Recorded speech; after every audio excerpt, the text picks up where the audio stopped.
અમદાવાદમાં આખરે વિવાદિત હાટકેશ્વર બ્રિજ તોડાશે। એએમસીની સ્ટેન્ડિંગ કમિટીની બેઠકમાં આ નિર્ણય લેવામાં આવ્યો છે। આખરે વિવાદિત હાટકેશ્વર બ્રિજ તોડવાનો નિર્ણય કરાયો છે।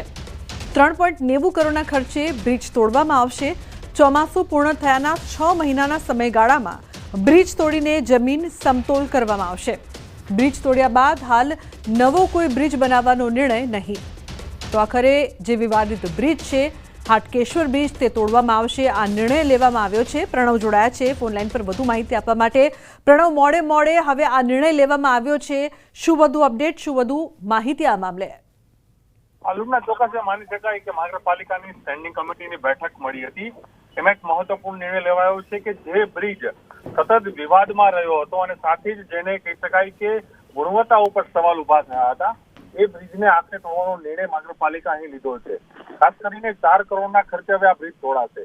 આ બ્રિજની જે કોસ્ટ હતી એ 45 કરોડ રૂપિયા હતી।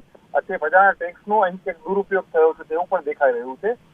તેની એ પણ વાત છે કે આવનારા 6 મહિના સુધી આ બ્રિજ સંપૂર્ણ રીતે જમીન દોસ્ત કરાશે અને નવો બ્રિજ નહીં બનાવવામાં આવે તે પ્રકારનો નિર્ણય અહીંથી લેવામાં આવ્યો છે। એટલે એક તરફ જે રીતે ગંભીરા બ્રિજની ઘટના બની અને જે સ્પાન તૂટ્યો, અનેક લોકો મૃત્યુ થયા, પરંતુ અહીં પહેલા જ મહાનગરપાલિકાનો આ બ્રિજ હાટકેશ્વર બ્રિજ કે જેની અંદર મોટા પ્રમાણમાં ભ્રષ્ટાચાર થયો છે તે પ્રકારના આક્ષેપો પણ થયા અને ન્યૂઝ 18 સતત આ અહેવાલ બતાવી રહી હતી કે જે આ બ્રિજ છે તેની ગુણવત્તા ઉપર સવાલો થઈ રહ્યા છે। ત્યારે આ બ્રિજ અવરજવર માટે પણ બંધ કરાયો છે। આખરે આ નિર્ણય લેવાયો છે ને આખરે આ જે બ્રિજ છે તેને જમીન દોસ્ત કરવાનું સ્ટેન્ડિંગ કમિટી આજે નિર્ણય લીધો છે। તેમાં પણ 4 કરોડની અધર રકમ છે તેની પાછળ મહાનગરપાલિકા વાપરશે। દુર્ઘટના બાદ હવે તંત્રને યાદ આવ્યું છે। આભાર સમગ્ર માહિતી બદલ। તો આખરે આ વિવાદિત બ્રિજ હવે તોડવામાં આવશે।